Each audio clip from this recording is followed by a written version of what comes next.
Sekarang kita masuk ke segmen kedua dari pembahasan kita tentang membangun aplikasi di Azure pada hari ini di Tech Days.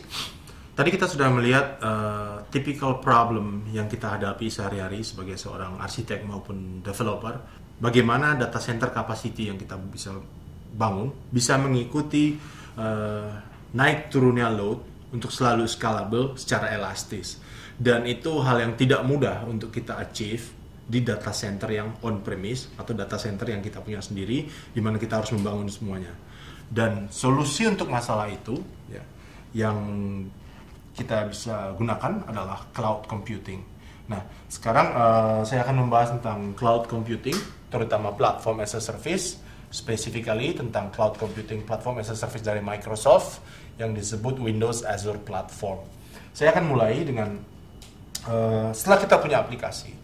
Setelah sebagai seorang developer kita membangun aplikasi, di mana kita akan mendeploy atau menginstal aplikasi ini untuk bisa dipakai oleh user. Pilihan pertama yang bisa kita lakukan adalah on-premise atau di data center kita sendiri. Ya.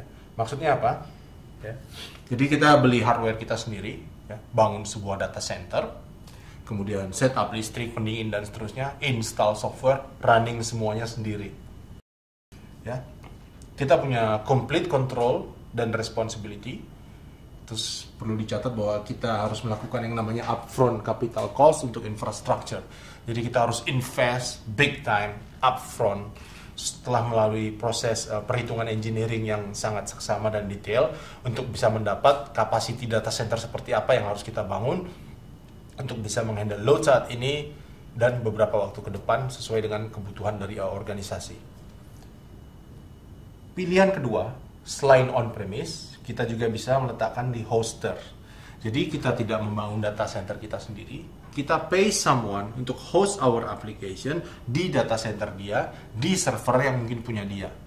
Ya, jadi kita menyewa mesin, menyewa connectivity, kita punya less control, ya, tapi kita punya sedikit kewajiban, tidak seperti on-premise, di mana kita harus bertanggung jawab handle semuanya, software updates, patches, dan sebagainya, karena itu mungkin dihandle oleh hoster.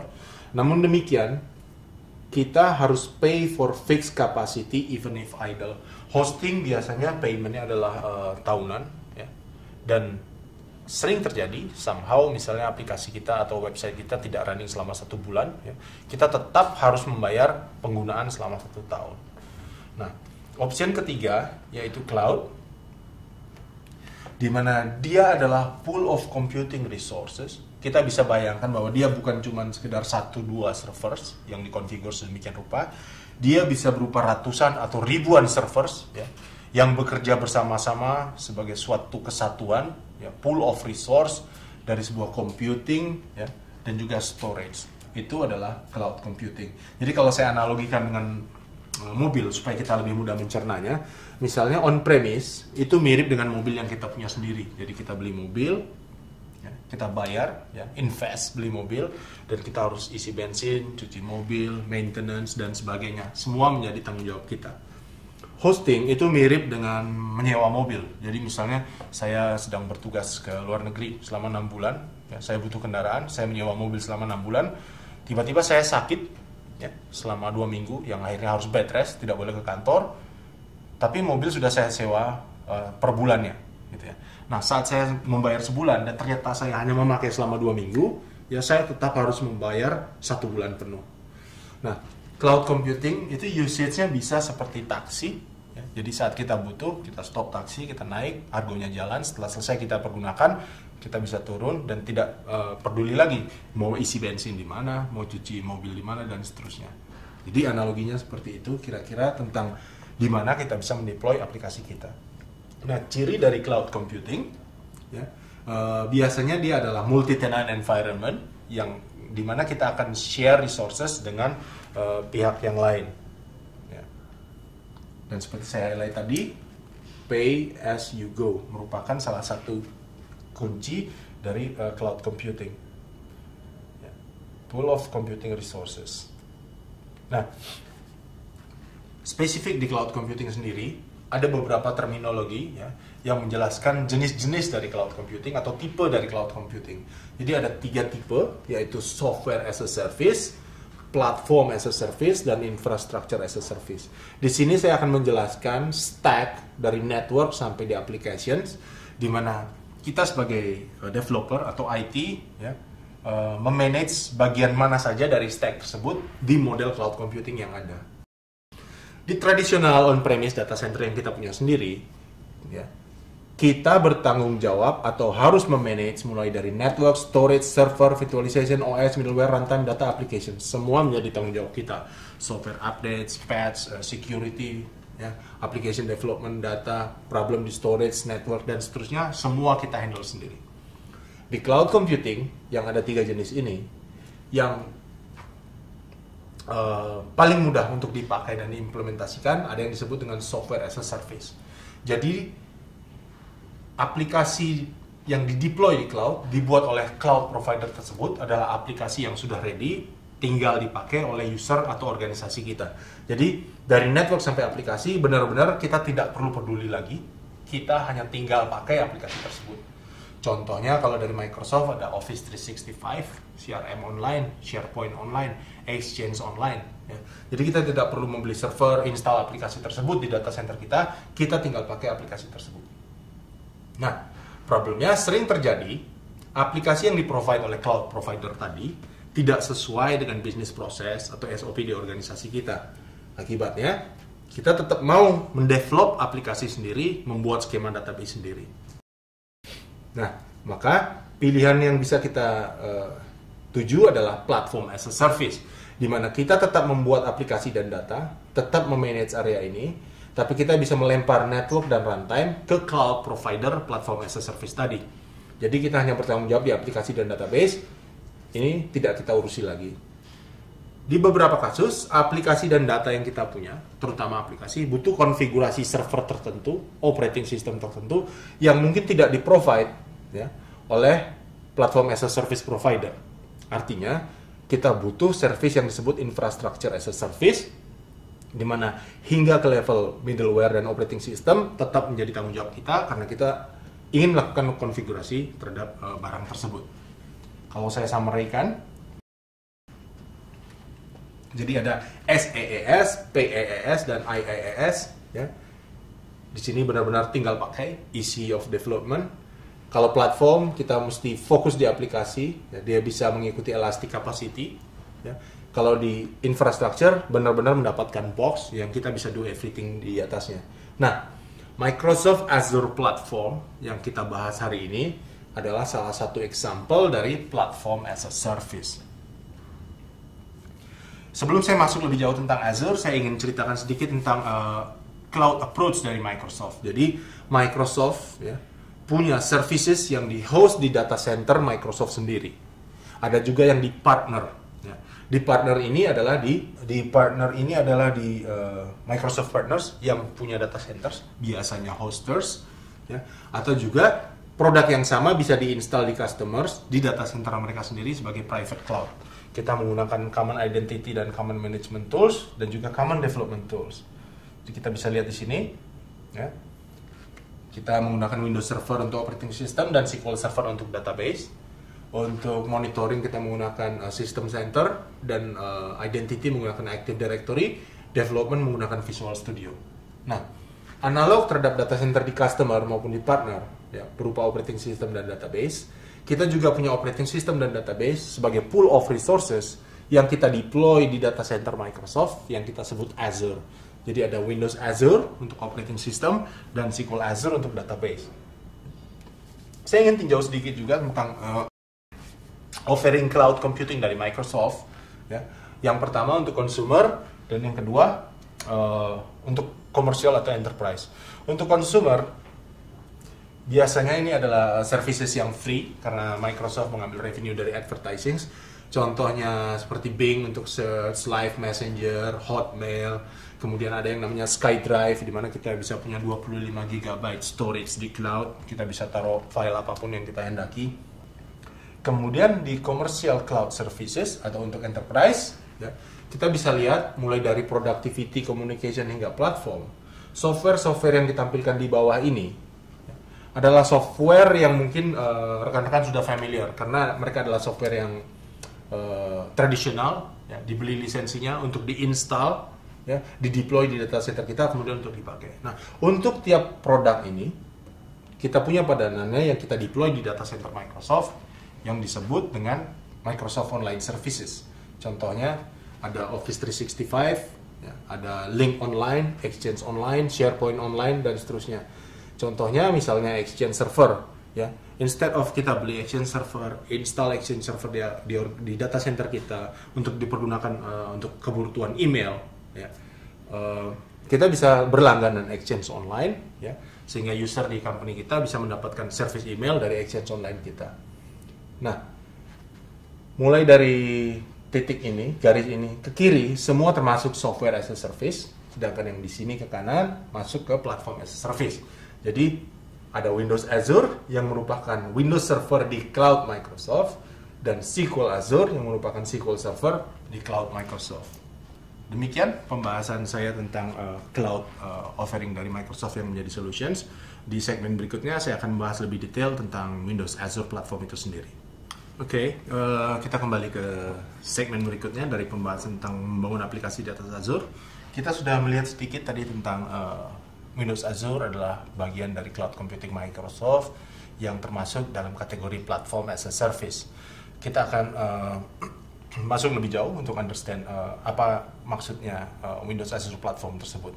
Jadi kalau kita lihat tentang Microsoft Application Platform, ya, selama ini biasanya kita sudah sangat familiar dengan platform yang ada di on-premise atau something yang bisa kita install di data center kita sendiri, yang kita bisa dapatkan secara komersial dengan cara tradisional licenses.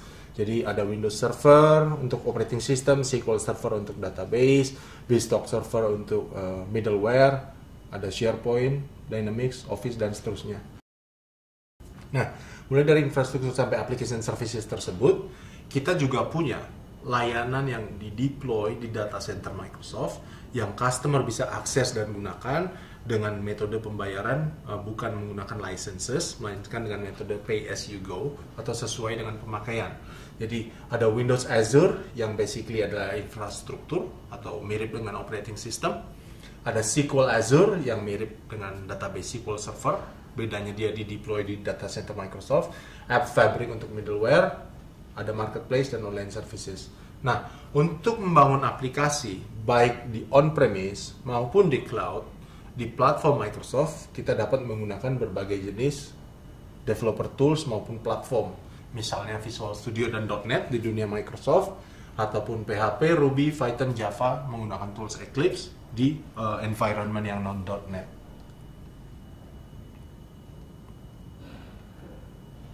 Windows Azure Platform terdiri dari 3 kelompok besar ini.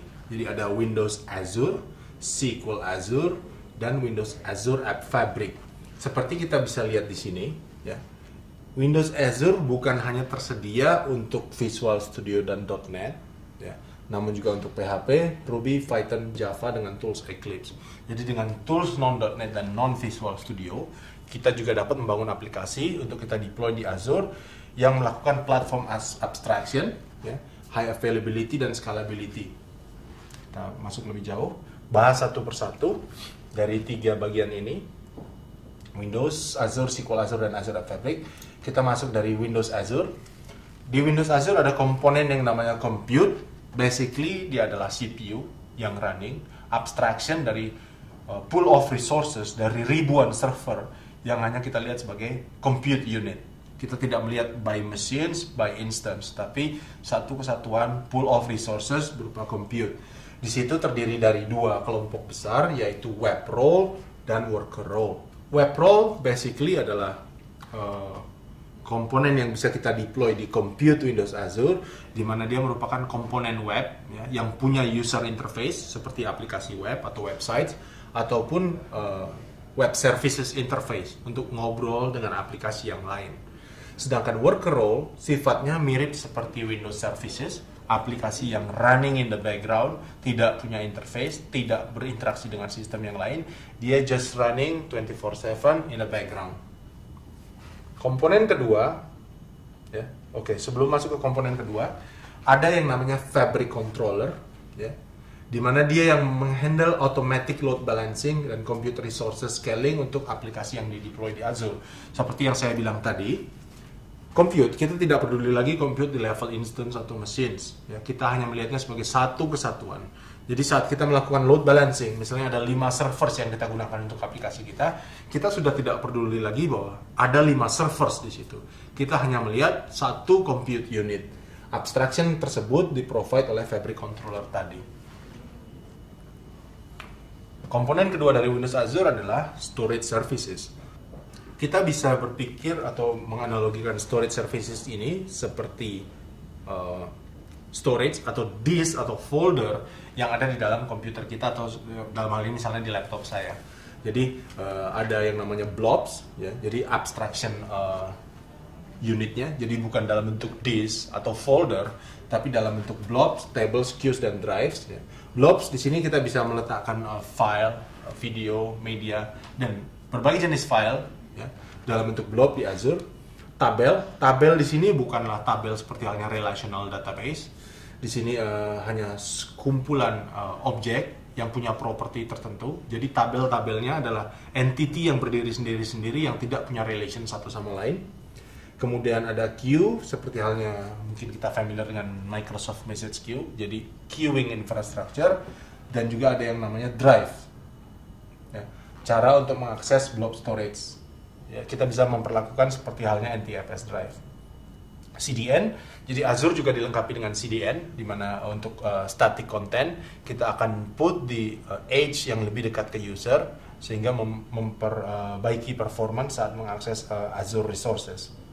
SQL Azure, basically dia adalah relational database, seperti halnya SQL Server, namun dia di-deploy di data center Microsoft. Saat ini sudah ada 3 komponen, yaitu database, data sync, dan juga reporting. Database, ya, traditional relational database untuk store data, di mana kita bisa insert, update, delete.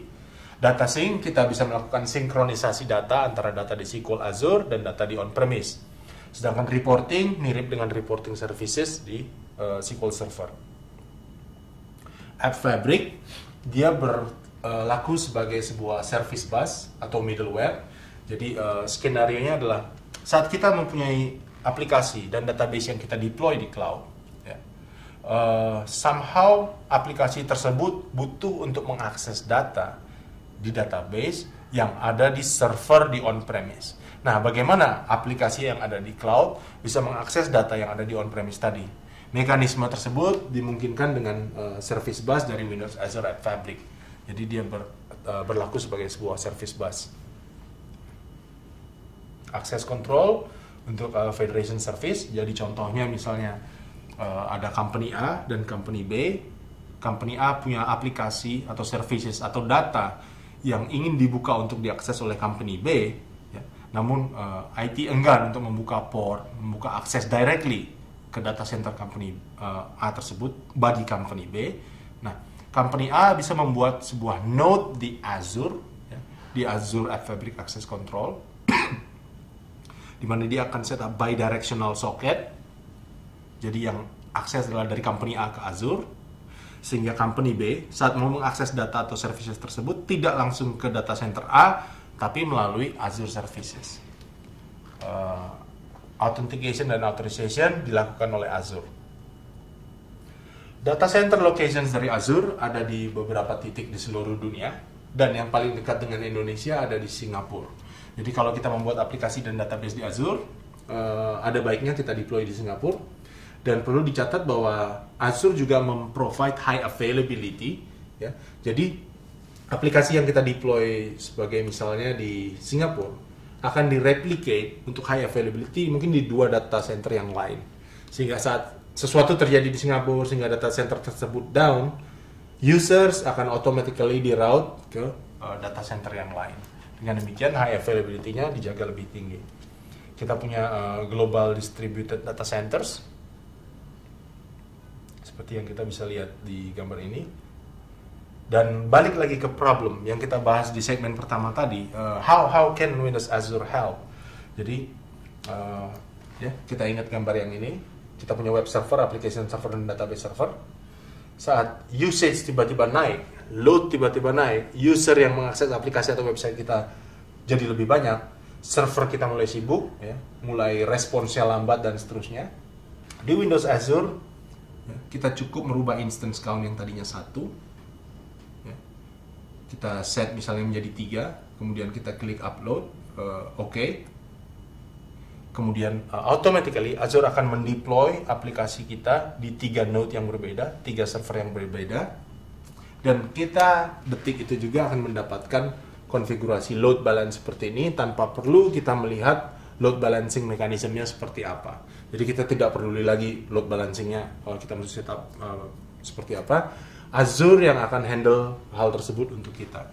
Jadi ya, bisa juga di application server, dan saat loadnya turun kita bisa ubah lagi konfigurasinya untuk turun lagi. Jadi nanti di bulan depannya kita akan di charge dengan usage yang lebih rendah. Ya.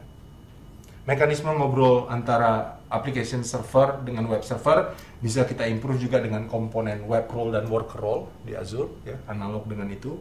Kita bisa pakai queue dan table yang nanti akan saya demokan supaya lebih jelas di demo saya berikutnya.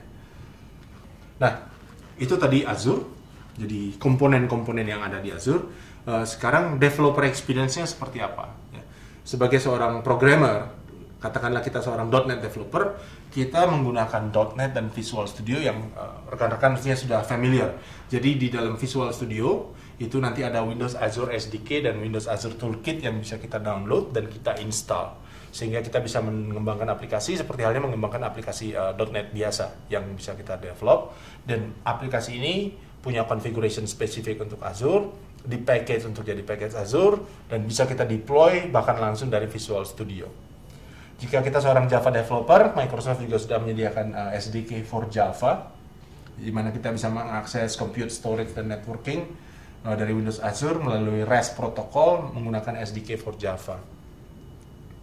Demikian juga untuk PHP. Untuk mobile clients, Microsoft juga menyediakan iOS Toolkit jika kita ingin membangun aplikasi iPhone yang mengakses Azure. Ada Android Toolkit untuk mengakses aplikasi Azure melalui Android, dan juga Windows Phone Toolkit. Jadi, kalau saya summary-kan, Windows Azure Platform adalah platform as a service dari Microsoft yang terdiri dari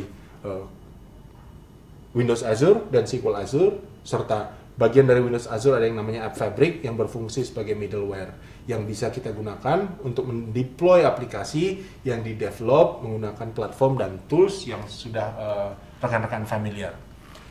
Demikian segmen yang ketiga ini. Di segmen selanjutnya saya akan menunjukkan demo sehingga lebih jelas kira-kira Azure akan seperti apa.